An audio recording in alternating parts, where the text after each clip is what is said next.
All right, so let's talk about hoovering today, okay? So hoovering, what we're going to do is we're going to define it a little bit. We're going to talk about traditional hoovering. Then we're going to talk about reverse hoovering. And then we're going to talk about what if they didn't hoover? Like, what's that actually look like? Okay, so traditional hoovering and hoovering as a definition as a whole. Okay, so what is hoovering? Hoovering is the idea of getting someone to come back into that abusive cycle time and time again. Really is like emotional blackmail. It's the idea that you're leaving and I need you to stay, so I'm going to do everything in my power to convince you to stay, even though I don't even want that. Even though that might not be the end result, even though that might not be how it's going to transpire, I'm still going to try to keep you a little bit longer. I'm trying to hold on to you just a little bit longer. That's part of my hoover. Now, there's different types of hoovering, and we'll get into that. But what I want you to understand is hoovering is the idea. So the word hoover, okay, it sounds kind of weird. It looks like, the vacuum cleaner company, but what it is like hoovering. It's coined from that, and it's the idea of being able to like suck someone back in to the cycle of abuse. So when they're hoovering you, they're like a vacuum. They're literally just like sucking you back to what you thought you were getting out of. They're sucking you back into the abuse that you thought that you were going to be okay to get rid of. You thought that you were going to be free, and they change that thought process in you, and they hoover you back by false promises, by future faking, by lying, by saying all these different type of things that's going to get you back to a place where you agree and you understand, hey, this person cares about me, when they actually didn't. And that's what hoovering does. It pulls you back in to that cycle of abuse. Now, hoovering can happen inside the relationship and can happen outside the relationship. Majority of the time, we talk about it outside the relationship because we normally don't define it in the relationship as actually being like a hoover. And typically, it comes across as like lying or future faking or gaslighting. And all those do coexist inside the actual relationship. But when you think about it, a hoover is just pulling you back in. It's pulling you back to that abuse. So like anytime you start getting distant, anytime you start stepping away from the narcissist, stepping away from their abuse, that's their chance to be able to hoover you back and to get you closer. So you might start pulling back. You might start gray rocking. You might start doing something that the narcissist starts picking up on of, wait a second, they might actually be thinking about leaving. So I need to change something up. All right, let me pull out love bombing. Now I'm going to give them some presents. Now I'm going to future fake. I'm going to promise them a trip. Now I'm going to lie to them saying that I had no intention of being with this person. Like that never happened. And I'll give only like 1% of 100% truth. And you'll see this happen time and time again because hoovering is the idea of sucking you back in to that abusive cycle. You see, most people, they don't go into an abusive cycle thinking like, oh, I'm going to go be with this person and be abused. Like that's not someone's thought process. But when they're in that spot and they start to get abused and they start to realize, they start to pull back and they start to think like, maybe this isn't the best idea. Maybe I'm not safe. Maybe this is not how a relationship should actually be and function. And they'll start pulling away. And at that point, as the narcissist, my job is to pull you back and to keep you. We're going to do that with isolation. We talked about that a couple of videos ago. Or we'll do that with gaslighting. We'll do that with lying and manipulation.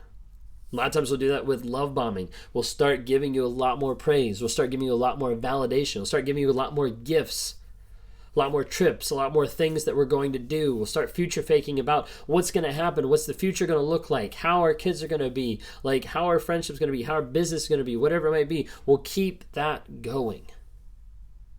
Because the goal is to keep that going for as long as possible so you can maintain the supply and keep that person on tap. So that hoover at times will happen inside this relationship, and it takes form in a lot of different areas. So that's kind of like the idea of the hoover. So like your traditional hoover is when either you have broken up with the narcissist or they have broken up with you. And then you start to realize, hey, life's actually pretty good. This is a lot better living with less stress, with less anxiety, with less anxiety of getting yelled at or cussed out at or driven off the road. Like this is a lot safer to live without this person in my life. And all of a sudden they come knocking on your door. They shoot you that text. They give you that call. And that hoover can be anything and everything all at once. Now what I mean is it can go from I miss you and I want to be with you to I just want to see the dog that we got together. Like some people are like, no, like it wouldn't be that crazy. It is that crazy because you'll see people that will open the door of communication just a tiny bit. And the next thing, the narcissist is back in their lives. You'll see someone that'll open the door a tiny bit to communicate about getting their belongings, and then the narcissist is living in their house. You'll see someone open the door to communication just a tiny bit by picking up that phone call, and the next moment they're together. You'll see that person that answers the phone call that does a FaceTime with the narcissist, and the next time they're back and they're engaged. And you're like, wait a second, how's this happen? Like, these are people that have been abused and they're back with this person. Yes, because a narcissist is very good at hoovering you back in, very good at sucking you back in to the cycle of abuse that they've created and that they've developed over a period of time that you start to think is normal. And in those moments of clarity, when you think it's not normal, that's your chance to run. Because you have to remember that. You have to understand what's going on. But the narcissist doesn't want you to do that. That's why they put the fog of fakeness, the fog of lying, manipulation, gaslighting, love bombing, future faking, all there to be able to keep you. So your traditional Hoover is where they try to come back, where you've pushed them out, where they've left, and then they try to come back. That's why I say, go no contact, ghost. Make sure there's no way for them to come back, because if there is a door open, they will find it. If there's a sliver open, they'll slide through it. If there's an inch, they'll take a mile. So be careful when you leave your narcissist. A lot of times they'll hoover and they'll try to suck you back in. Now there's other aspects in different relationships, how they've been brought up, how the codependency has been dealt with on a person-to-person level, that they won't institute a traditional hoover. They'll institute what's called a reverse hoover. That's where I stand back and I wait for you to contact me because I know you will. Because I know you want that love and validation. Because I know you want that connection to the person you thought you fell in love with. Because I know you want that sex that I made so great for you. That's what a narcissist is thinking because they know you're going to come back. And the reason why they know that majority of the time, majority of people I talk to, majority of times they know you're going to come back is because you already have several times before. And they know they can sit there and wait patiently for you to doubt yourself, for you to question your reality, and for you to come crawling back to them asking for forgiveness for what they did. That's the concept of reverse hoover, where they use you against yourself to get you back. Now you might be sitting here and you might be thinking, I wasn't with my narcissist, and now I'm broken up with my narcissist, and they didn't hoover me. They didn't try to get back with me. They didn't contact me. They ghosted me. They left. They went with a new supply. They didn't try to do a reverse hoover because they knew at that point I wasn't going to come back. And then you'll be sitting there for a moment and you'll start to think, why didn't they hoover? Like, why didn't they reach back out? Because this is what I hear. This is what I see on a lot of social media. I see a lot of people saying, like, oh, they hoover all the time. I say that. I say that to everybody. I said they hoover all the time because I say that so that people close the door so that even if they try, you're not going to get used and abused. Okay? But people will start to question, they'll start to doubt themselves, and they'll start to think, why didn't my narcissist hoover me? And what'll infiltrate that thought a couple layers down is this concept. Was I not good enough? Did he not love me? What did I do wrong? And those thoughts will slowly infiltrate your mind and take over your reality, reeling you in with feelings and thoughts and doubting yourself to the point that it goes to a reverse hoover, where you reach out for closure, or you reach out for understanding, or you reach out to yell at them or scream at them or just cry. Don't do it.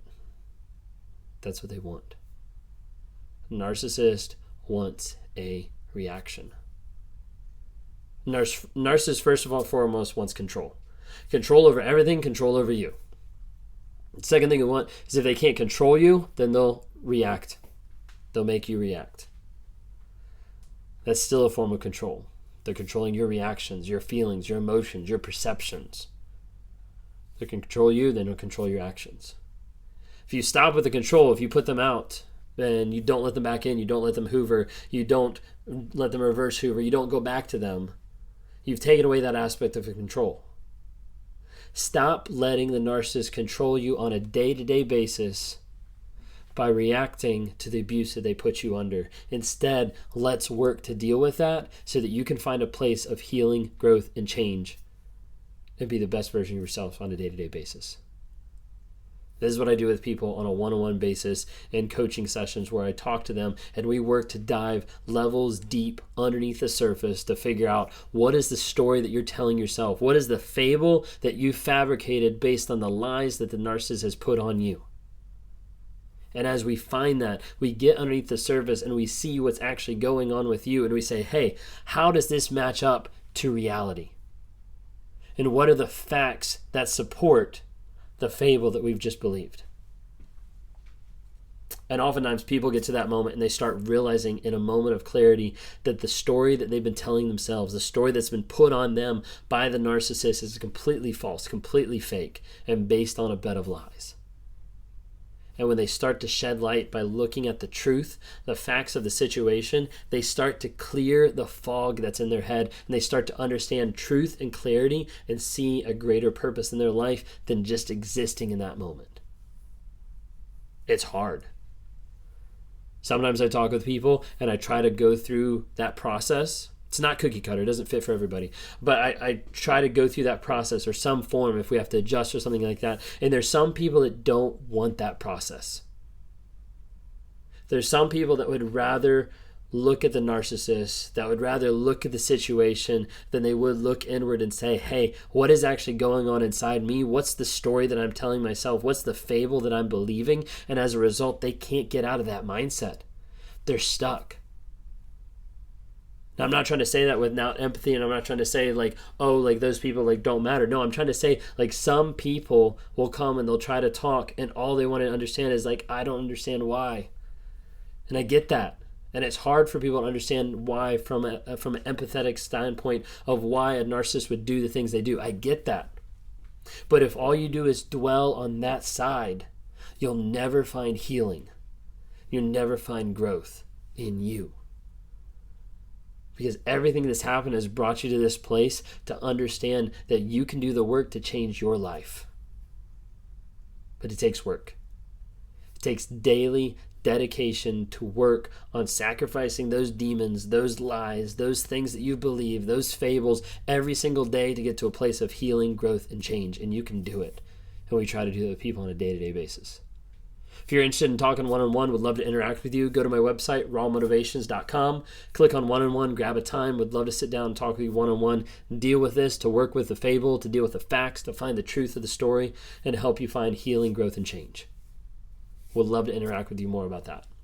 If you want to be a part of a community that is rising with a lot of different people who've been with narcissists, who've been in a narcissistic abusive relationship, then go online and download the NARC app. You can get it from my website, you can go to Apple, or you can go to the Google Play Store and you can download the NARC app, N-A-R-C, Narcissistic Abuse Recovery Community. You'll find like-minded people that have been through the same shit or worse than you, that are there striving for healing and change on a day-to-day basis. There's a lot of other supports. There's a lot of other resources you can get out of the app. We're trying to connect with more creators who are putting up more courses, who are offering more coaching, more support groups, all this type of stuff that we're trying to put in your hands so that you can be enabled to be the best person you could possibly be and to expand your capacity to grow and change into the best version of yourself.